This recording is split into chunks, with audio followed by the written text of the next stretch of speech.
Chapter 12: The American Philosophical Association, a Vehicle for Partisan Politics. When philosophers try to be politicians, they generally cease to be philosophers. Walter Lippmann. The American Philosophical Association, APA, has three divisions: Eastern, Central, and Pacific, and more than 11,000 members, including many non-Americans.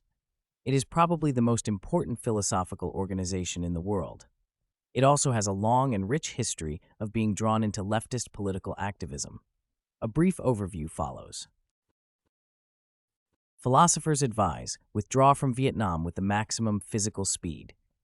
At the business meeting of the Eastern Division of the APA in 1969, Hillary Putnam proposed that the APA adopt a resolution against the war in Vietnam. The proposed resolution said, among other things, that the war was a direct consequence of a foreign policy whose basic aim is to make and keep a large part of the world safe for American enterprise, that the peace negotiations in Paris actually serve the purpose of deceiving the American people, that the United States' economic involvement in various parts of the world, particularly in underdeveloped countries, amounts to the exploitation of the peoples of these countries and is therefore not in their interest, and that the United States' economic involvement in various parts of the world necessitates the suppression of popular rebellions by acts ranging from open warfare to undercover activities by the CIA. It is odd that despite the obvious controversiality of most of these statements, Putnam intended them to be adopted and publicized as the opinion of the whole APA. Nevertheless, the attempt to suspend Putnam's proposal failed to get enough votes. A revised version of the resolution was finally accepted with the following main conclusion. We oppose the claim that the United States has any right to negotiate the future of the Vietnamese people, and we advocate instead the total withdrawal from Vietnam of all American forces as fast as is physically possible. It is unclear whether those who voted for the resolution were aware that one of the main points of those negotiations they so staunchly opposed was an attempt to prevent the expected invasion of South Vietnam by the communists from the north, as well as the massacres and massive crimes that were anticipated in the event of such an invasion. And indeed, when the eventual departure of the American troops allowed the communists to take over, the worst fears came true. According to R.J. Rummel, an analyst of mass killings and other crimes by states, in the period between 1975 and 1987, there were at least 50,000 extrajudicial executions in Vietnam. More than 1 million Vietnamese people fled the country, most of them the boat people, and in the process more than 100,000 of them died at sea, while he estimated that around 2.5 million people went through re-education camps and possibly 500,000 were condemned to forced labor. The APA never considered a motion to protest any of this or call on anyone to do something about it. Furthermore, the philosophers demand that U.S. forces withdraw with the greatest speed that is physically possible shows their astonishing disregard of the complexity of such a political decision on multiple levels. For instance, aren't there obviously many military and political issues that would have to be considered and evaluated before a reasonable person would publicly defend this policy of lightning speed withdrawal? And isn't it very clear that participants at the business meeting of the Eastern Division of the APA were not in a position to assess these very complex and highly relevant issues? A good point, and pertinent in our context, was made in a discussion about another case of faculty opposition to the Vietnam War in a letter to the New York Times on April 2, 1967. I will only slightly change its wording. It is not clear why people trained in philosophy believe their opinions on military and international problems should carry much validity. Certainly, they would oppose unqualified Pentagon generals telling them how to teach their courses. One of the severest critics of the APA's resolution against American involvement in Vietnam was Ayn Rand. The outcome was a double disgrace. One, that a philosophical association passed a political resolution, and two, the kind of resolution it passed. 1. No professional organization has the right to take an ideological stand in the name of its members. A man's ideas, including political convictions, are exclusively his to determine and cannot be delegated to or prescribed by anyone else. The practice of passing ideological resolutions is a futile and immoral device of pressure group warfare. For all the very reasons that a philosopher, as a thinking individual, should take a strong stand on political issues, he should not allow it to be taken for him by a collective. 2. If movie stars give out interviews criticizing military tactics, no one takes it seriously.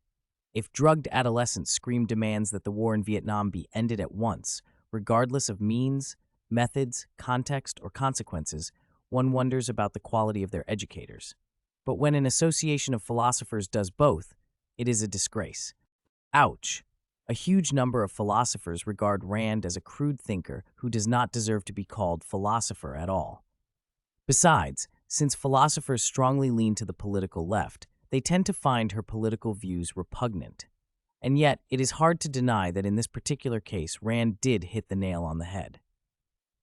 It is not that criticisms of the politicization of the APA were not expressed within the association itself. They were, but with no effect, because apparently they did not coincide with the general will of the association. In 1971, a group of philosophers, spearheaded by Sidney Hook, Harry Frankfurt, and Nelson Goodman, raised their voice against the recent wave of political resolutions adopted by the APA. They wrote, "A philosopher or teacher of philosophy does not join the APA in order to use it as a vehicle for his political opinion. He does not give the APA, by joining it, a mandate to make political pronouncements in his name." But their intervention had no effect. The flood of political resolutions continued. The APA decrees on abortion, IQ, nuclear weapons, death penalty, Iraq War. In December 1971, Hillary Putnam proposed that the APA condemn as unscientific and dangerous the views of Harvard psychologist Richard Herrnstein, Nobel laureate physicist William Shockley, and University of California, Berkeley educational psychologist Arthur Jensen concerning the genetic basis of differences in mean intelligence between blacks and whites. 2. The proposal also condemned the Atlantic Monthly, Harvard Educational Review, and the New York Times Magazine on the strange ground that they irresponsibly supported these unfounded conclusions merely by publishing articles in which these claims were defended. Despite complaints that the views in question should not be condemned without sufficient evidence, and that the condemnation actually opposed the exercise of free speech and free research, the motion carried and was put to mail ballot. It was voted down, but a similar motion was proposed again the following year. Although it was suggested that it made no sense to push the same motion that had been defeated the previous year, without any events occurring in the meantime that would likely change the result, the motion carried and was again put to mail ballot with an unknown result. In 1972, a resolution defending the pro-choice side in the abortion debate was proposed. David Lewis opposed it on the grounds that no corporate body ever should vote on a moral issue, even on one so clear as this. Contrary to what Lewis said, there was nothing clear about this issue, unless the clarity of moral issues is understood as being determined by the majority opinion among philosophers. This was all happening immediately before the Supreme Court's decision on Roe v. Wade, and the nation was notoriously split on the issue. Lewis must have been well aware of this. It is possible he just wanted to signal that he also regarded the pro-choice position as clearly correct himself, but that he was still against the APA taking a side on such a divisive issue. Next, it was announced that the Society for Women in Philosophy supported the resolution. After that, the majority voted in favor of the resolution. Around that time, frustrated by the politicization of the APA, Robert Nozick proposed that some of its members be condemned for manipulating the meeting for the sake of sectarian political interests of their own. Tellingly, his motion was not even put to a vote because no one at the meeting was willing to second it. Later, a number of other political resolutions were adopted at the meetings of various divisions of the APA. Among other things, it was concluded that it is improper for Congress to decree by law that human life begins at conception, that the United States government should attempt at all cost to encourage political stability between the Soviet Union and the United States. That the members of the APA are to use their resources to educate their students and their communities about the negative effects the death penalty has on the social, political, and spiritual well-being of the nation. That members of the American Philosophical Association express our serious doubts about the morality, legality, and prudence of a war against Iraq led by the United States, etc. Political activists managed to secure the majority of votes for resolutions on all these issues at the APA's meetings. However, it should be mentioned that the politicization of the association was sporadically criticized by individual philosophers who made a number of very good points, mainly in letters to the editor in the APA Bulletin. What then could justify the APA in taking sides on the sort of broadly philosophical issues that tend to become bones of contention in the political arena? Furthermore, by what principle was the death penalty chosen as the topic of an APA resolution rather than, say, partial birth abortions? Should the APA endorse a package of positions, issuing pronunciamentos on the balanced budget amendment, handgun control, and ebonics? If not, why not? It is ludicrous to the point of self-parody for an APA division to give serious consideration to a resolution that tells division members what position to take, and to advocate to their students on a philosophically controversial issue. Felicia Ackerman. If I believed that any action of the APA could prevent nuclear war, I would of course support it. But the suggestion that such is the case does little credit to a profession whose announced aims include the advancement of rationality. Philip E. Devine. The problem before us is whether a professional and scholarly association does not become unfaithful to its destiny, to its logic, by taking a stand on political questions. It would mean the beginning of complete politicization of our organization, and this is the hallmark of totalitarianism. Aaron Gurwitch. But there was no indication that the APA's leadership appreciated the force of these points, or that it was willing to reconsider the association's policy about its political interventions. Some members pointed out that by getting involved in politics, the APA was actually violating its own charter. They quoted article of the APA Constitution, which reads, "The association is established exclusively for educational and scientific purposes as set forth in the Articles of Incorporation." Michael Kelly, executive director of the APA, responded to this complaint by claiming that the APA's bylaws allow resolutions of this type to be put before its members for a mail vote, provided certain guidelines are followed.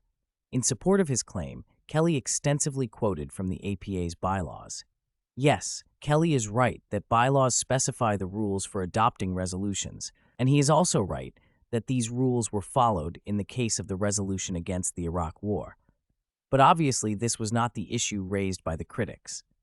Their point was simply that as the APA was established for educational and scientific purposes, the association's engagement in political affairs was clearly out of order. Kelly had nothing to say in response to this.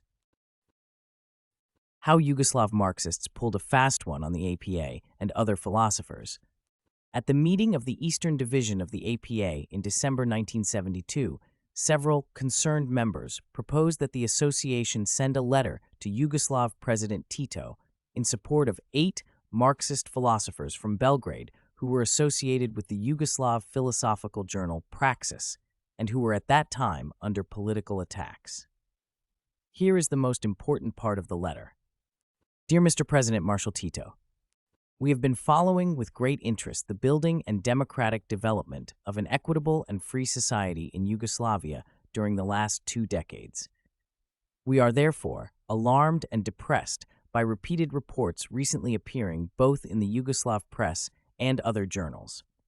It is now reported that some Yugoslav publications are being suppressed, passports of Yugoslav citizens confiscated, and Yugoslav intellectuals put on trial for the expression of their views.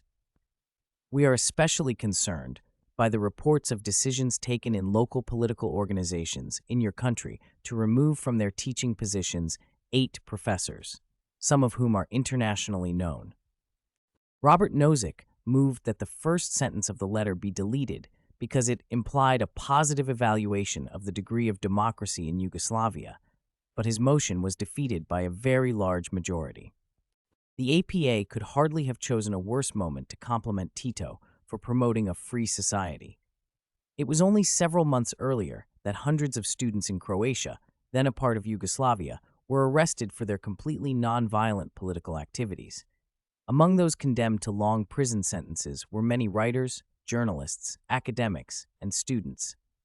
A strange scene indeed. What American philosophers hailed as a free society in the making massively incarcerated its own citizens when they demanded freedom. Some defended the laudatory sentence in the APA's letter, arguing that it was not a political endorsement but a strategic appeal to the self-image of the Yugoslav powers that be. If so, the strategy failed miserably. Tito must have been pleased with the flattery, but predictably made no concessions. When intellectuals try to outmaneuver dictators, they usually only manage to make fools of themselves. Although the political oppression in Yugoslavia in 1972 was notoriously and heavily centered on Croatia, the APA sent a copy of its letter to the Presidium of the National Assembly of the Republic of Serbia, but not Croatia. So the APA was especially concerned about the fate of the 8 philosophy professors in Belgrade who were not even removed from university at the time, while it was not concerned at all about many more people in Croatia, some of them philosophers and philosophy students, going to prison for years just for expressing their political opinion.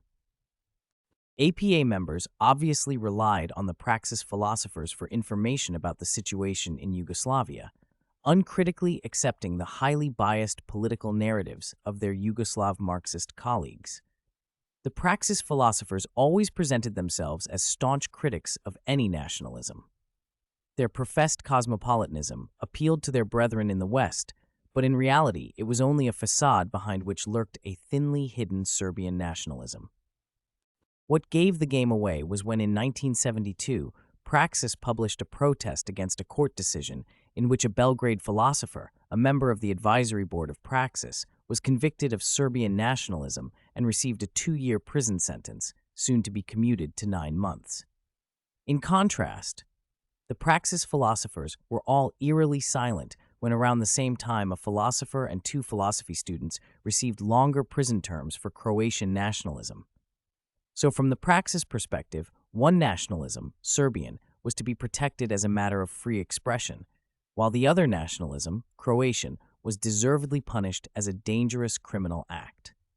The irresistible conclusion was that the Praxis philosophers were in fact Serbian nationalists in cosmopolitan clothing. This was soon further confirmed when the main witness for the prosecution in a 1972 Stalinist trial of 2 Croatian philosophy students joined the editorial board of Praxis only a few months after his appearance in court. This was widely perceived as a reward for his help in securing a conviction for the political opponents of the Praxis group. The 2 philosophy students spent 3 and 4 years in prison, respectively. It would have been extremely easy for American philosophers to learn about these or similar episodes and realize the extent of Praxis's political bias and untrustworthiness. They only had to ask for a second opinion from someone in former Yugoslavia from the opposite side of the political spectrum, or at least someone who did not belong to the hard left. But they apparently did not. So being way out of their depth in this matter, they were not only easily drawn into a web of deception, but also managed to involve the APA in this shady affair. In the end, the same ill-advised letter was sent to Tito on behalf of a group of fellows of the American Academy of Arts and Sciences, which included distinguished philosophers like Carl G. Hempel, John Rawls, Willard V. Quine, Wilfrid Sellers, Patrick Suppes, and Ernest Nagel.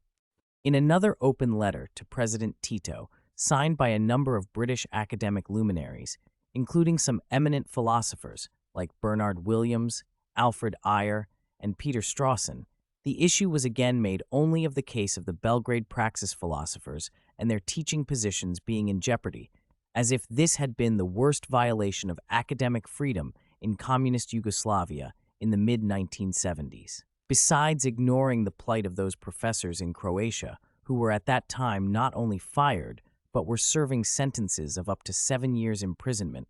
The letter writers expressed admiration for the Yugoslav system and said that the inner organization of universities, with its self-managing, autonomous faculty councils, had seemed to be one of the most democratic in the world.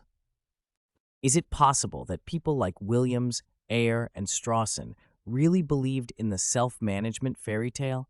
Did they not realize that the so-called autonomy of the faculty was a complete sham and that universities in Yugoslavia were tightly controlled by ideologues from the Communist Party?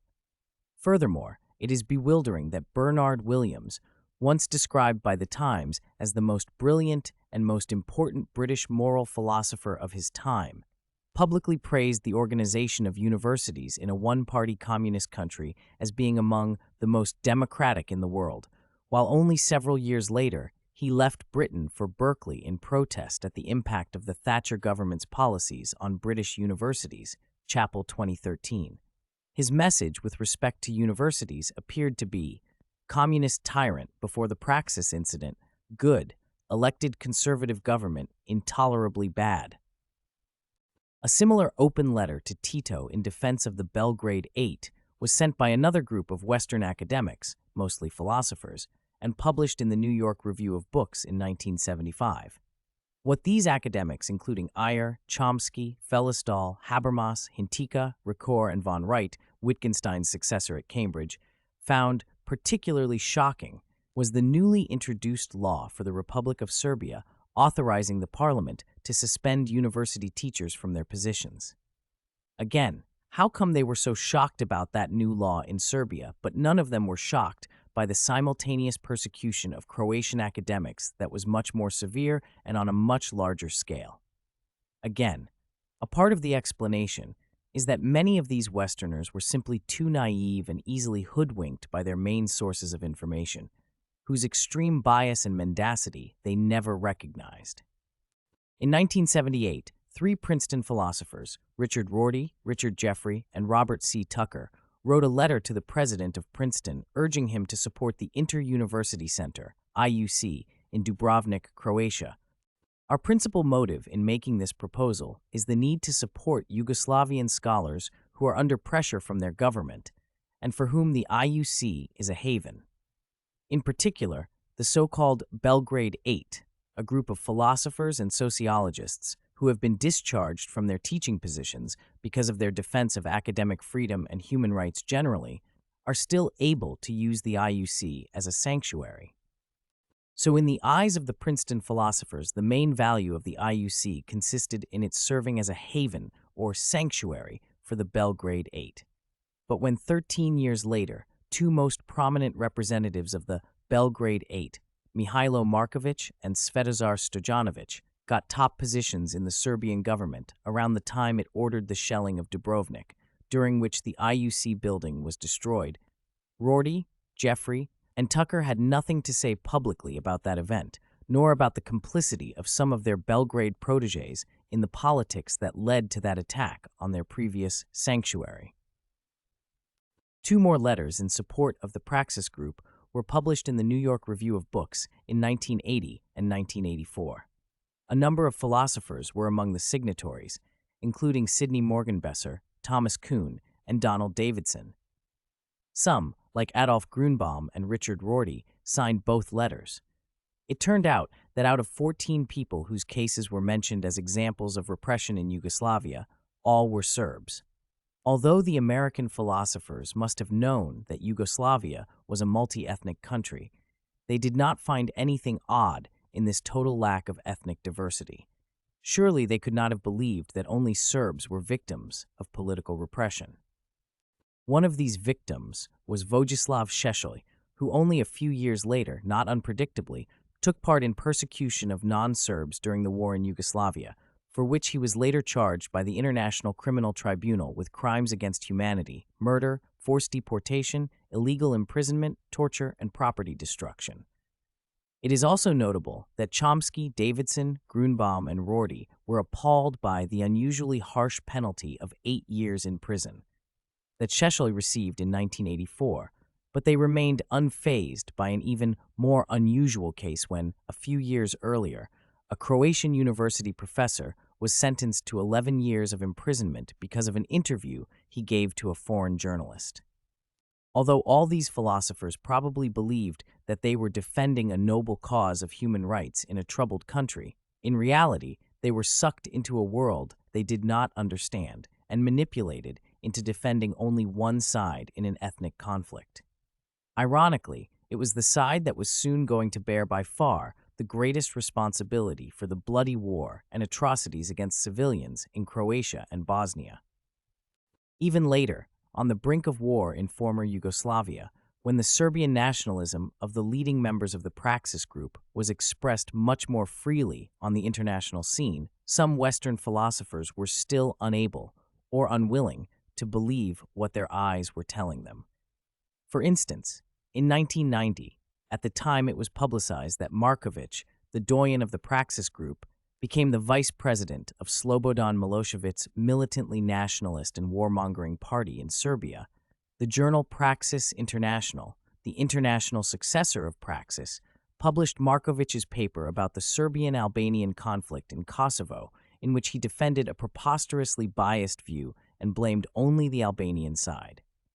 It was only two Hungarian editors, Agnes Heller and Ferenc Feher, who were outraged and resigned in protest, saying, "We do not sit in the same board with a Serbian nationalist. It is against our principles." Agnes Heller, Personal Communication. Heller later commented, "Americans did not understand. They believed that we were overreacting. They wanted to persuade us to return, but we answered that they had no idea about the context." Heller was spot on. Americans did not understand, nor did they have any idea about the context. It took them considerable time to realize the truth. The Yale philosopher Salah Ben Habib, a longtime fan of the Praxis group and one of the editors-in-chief of Praxis International, eventually wrote in 1995, "Many of us felt that the wool was being pulled over our eyes by our colleagues in former Yugoslavia in what they were or were not publishing in the pages of the journal about conditions in their own country." Indeed, at long last, Western philosophers started coming to their senses, but too little too late. The Stanford Encyclopedia of Philosophy and the Politics of Citation. There are many other examples, besides the APA, of important philosophical institutions undertaking political actions that are not only unreasonable, but also occasionally harmful to the profession. A good recent illustration is the jumpy reaction of the editors of the Stanford Encyclopedia of Philosophy, SF, to a reported gender disparity in philosophy and their hasty and ill-considered attempt to correct it.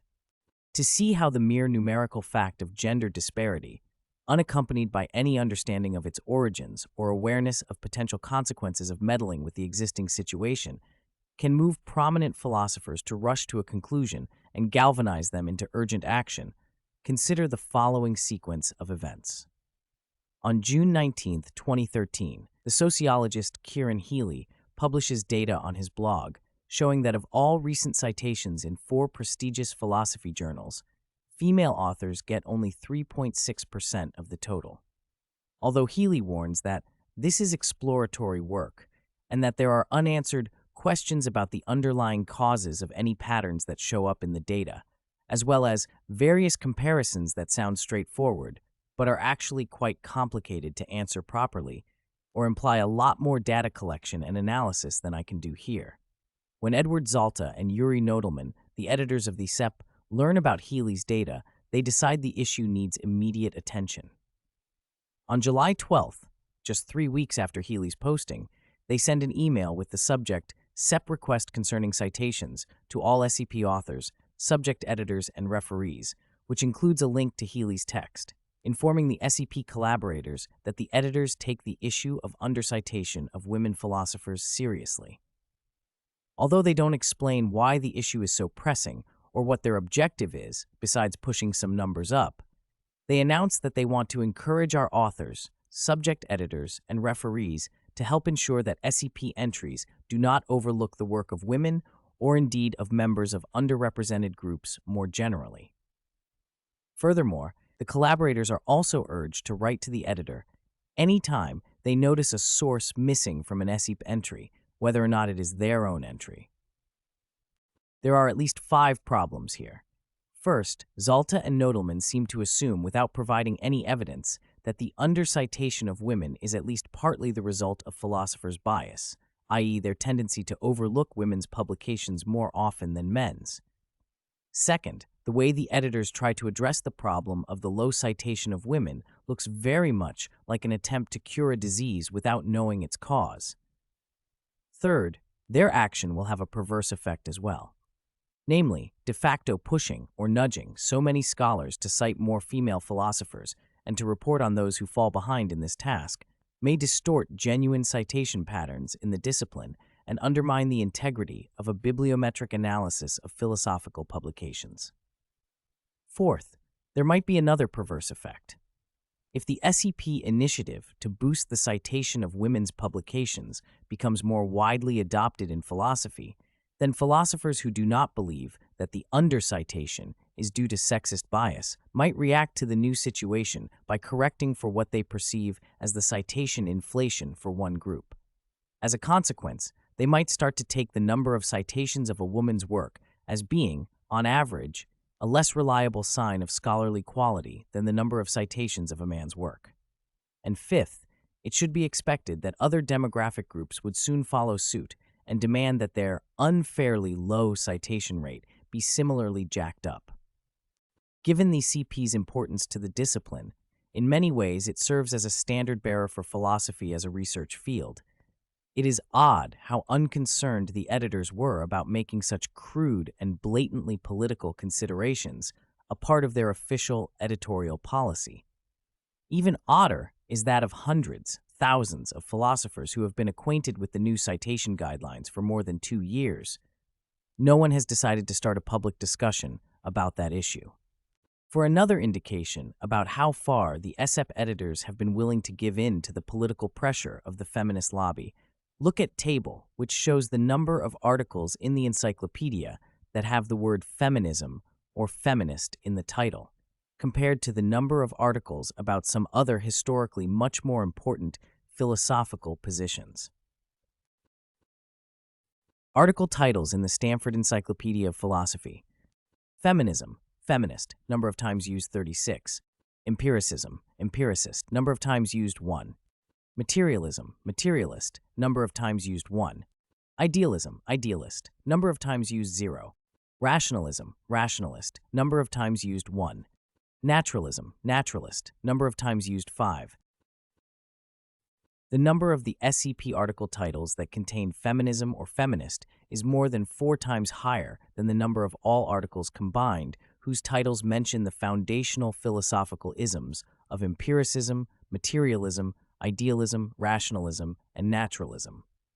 Given that feminism is a relatively new arrival to the philosophical scene and is still far from being a core area of philosophical research, there is simply no way the comparatively exorbitant attention it has received could be justified by invoking ordinary criteria of the profession. This whole section draws heavily on the article Women in Philosophy, Problems with the Discrimination Hypothesis. We argue there that although many philosophers and philosophical associations claim that women are underrepresented in philosophy largely due to discrimination, the evidence for this accusation crumbles under examination. At the very least, it seems safe to say that even those who support the discrimination hypothesis ought to concede that their case is not open and shut. But they do not. Hume famously said, "A wise man proportions his belief to the evidence." It appears, however, that today most philosophers live by a less epistemically responsible dictum, believe in discrimination,